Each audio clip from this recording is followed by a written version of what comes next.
Sebagian besar wilayah Indonesia telah memasuki periode puncak musim hujan. Sebelumnya BMKG memprediksi puncak musim hujan kali ini lebih panjang dari tahun sebelumnya yang berlangsung November 2025 hingga Februari 2026. Masyarakat perlu meningkatkan kewaspadaan terhadap bencana hidrometeorologi akibat cuaca ekstrim seperti banjir dan longsor. Pekan ini diperkirakan terjadi peningkatan intensitas hujan sedang hingga lebat. Wilayah mana saja yang rentan terkena bencana hidrometeorologi?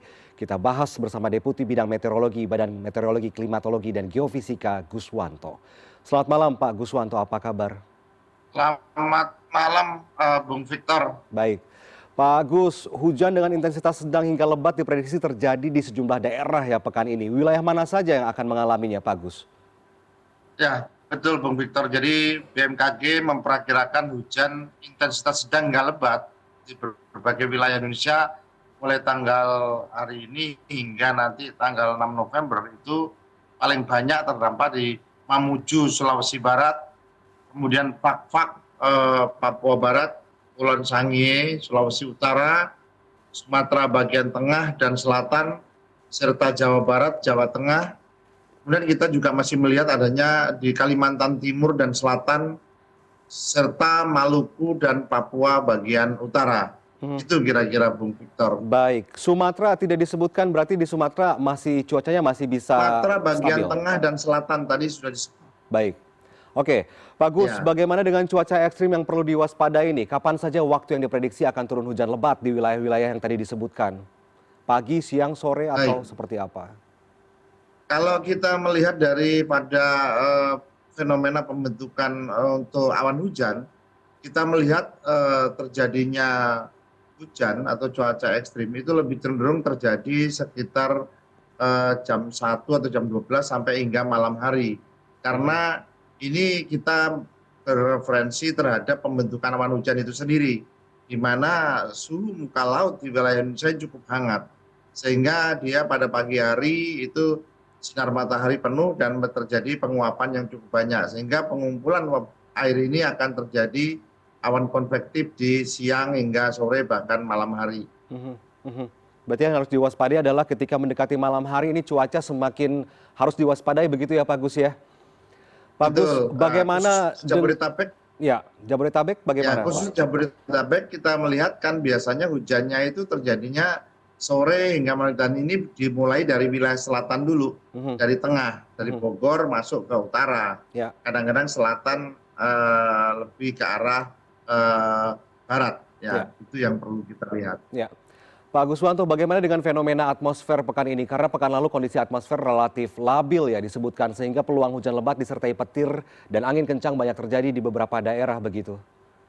Ya, betul Bung Victor. Pekan ini kita masih melihat bahwa dipengaruhi oleh kondisi atmosfer yang labil, misalkan adanya konvergensi angin di wilayah barat dan tengah Indonesia, peningkatan kelembapan udara lapisan menengah ya, Mhm, kemudian pemanasan permukaan yang signifikan di siang hari seperti yang saya sebutkan.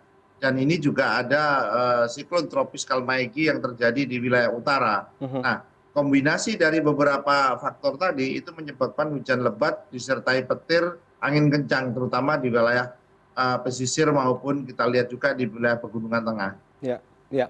Tadi sudah disebutkan sedikit ya tentang siklon begitu. Ada fenomena lain yang turut mempengaruhi kondisi cuaca di Indonesia nih, adalah bibit siklon tropis yang terpantau di Samudra Pasifik. Di wilayah perairan mana saja sirkulasi siklonik ini terjadi, Pak Gus?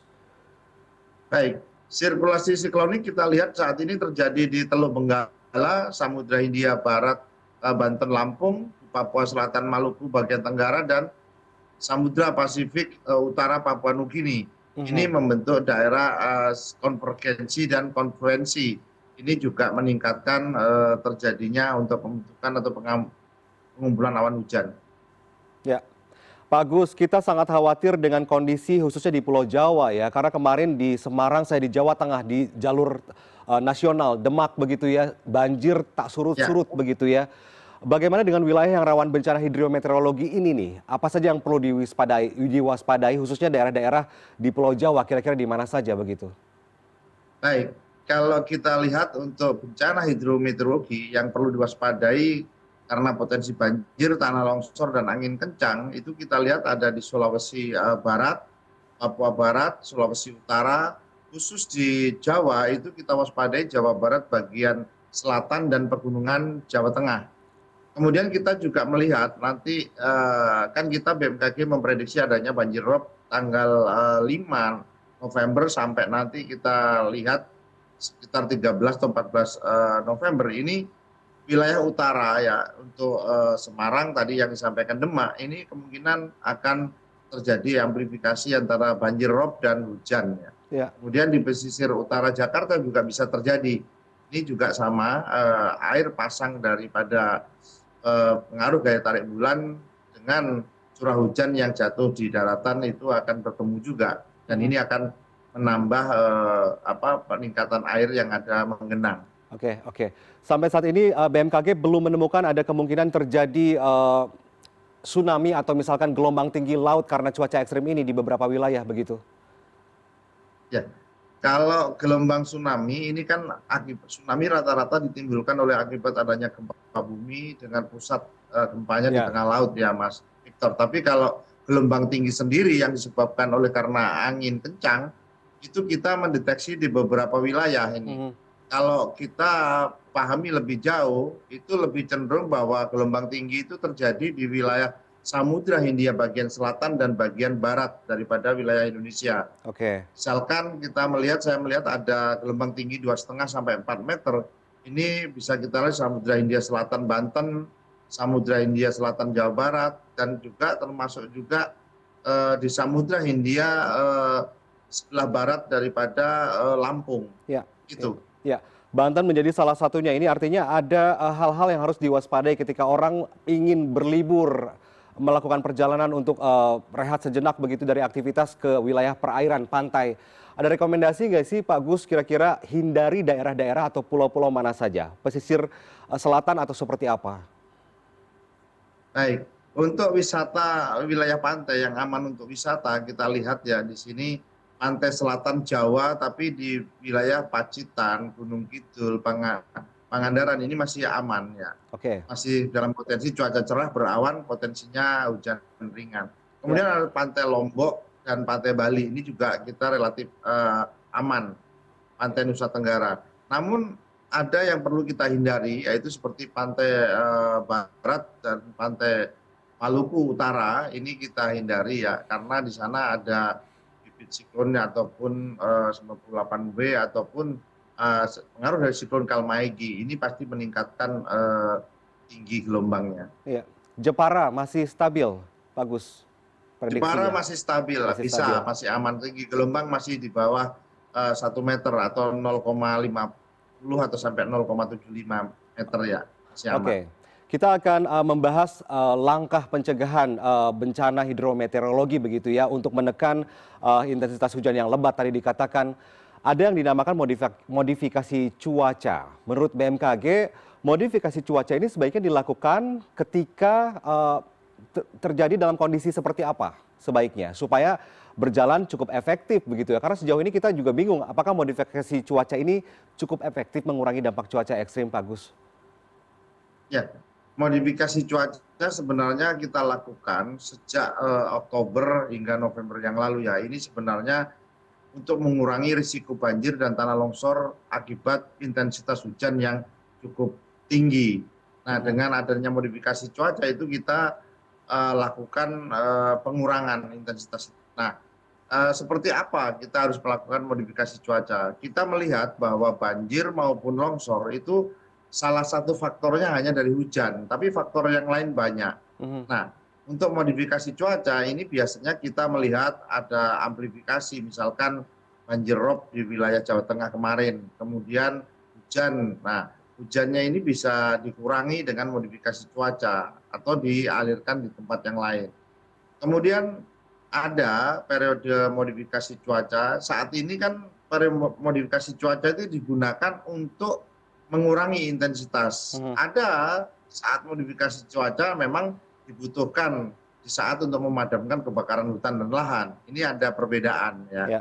Ya. Jadi untuk Jakarta pada sendiri, saat intensitas Jakarta sendiri sudah kita lakukan. Jadi sejak Oktober yang lalu BMKG bekerja sama dengan BNPB dan TNI AU itu melakukan base camp modifikasi cuaca untuk wilayah Jawa Barat, Jabodetabek itu di Halim. Oke. Dan saat ini masih kita lakukan ya. Ya. Ini sudah terlihat karena tadi siang ada prediksi hujan lebat tapi ternyata tidak lama begitu ya. Ini berarti efek dari modifikasi cuaca tersebut ya, Pak Gus ya? Betul. Jadi kita memperkirakan bahwa secara alami dinamika atmosfer maka akan terjadi hujan lebat di wilayah. Dengan intervensi modifikasi cuaca, hujan tadi tidak akan menjadi lebat. Maka perakiraan yang sudah kita berikan menjadi agak salah karena diintervensi oleh adanya modifikasi cuaca tadi. Namun ini kan baik karena untuk mengurangi intensitas hujan supaya tidak terjadi banjir maupun tanah longsor. Baik, terakhir Pak Gus, bolehkah Anda jelaskan atau gambarkan di mana informasi yang bisa didapatkan oleh masyarakat jika ingin melakukan perjalanan di daerah-daerah wilayah tertentu, jika ingin mengupdate kondisi cuaca, kemana harus dilihat? Baik, Bung Victor. Jadi untuk diseminasi informasi BMKG ada beberapa media yang bisa kita lihat. Yang pertama, apabila kita menggunakan info BMKG bisa dibuka langsung di Android masing-masing. Namun install dulu aplikasi info BMKG. Yang kedua, kita bisa melihat di website BMKG yaitu untuk cuaca rutin cuaca.bmkg.go.id. Ini untuk perakiraan 7 hari ke depan dan ini bisa diupdate setiap hari. Kemudian yang kedua ada website namanya nowcasting.bmkg.go.id. Ini dipergunakan untuk peringatan dini 3 sampai 6 jam ke depan. Misalkan kita mau pergi ke Bogor 6 jam ke depan kita lihat nowcasting.go.id. Maka akan kelihatan mana yang sedang hujan. Dan yang terakhir bisa datang ke kantor-kantor BMKG terdekat atau bisa memanfaatkan call center 196. Itu Bung Victor yang bisa diberikan. Informasi sangat update pada detik itu, perakiraan cuaca seperti itu ya Pak Gus ya? Ya, betul. Baik. Terima kasih Pak Guswanto telah bergabung bersama kami di CNN Indonesia Prime News. Sehat selalu Pak, selamat malam. Terima kasih Bung Victor, sehat selalu.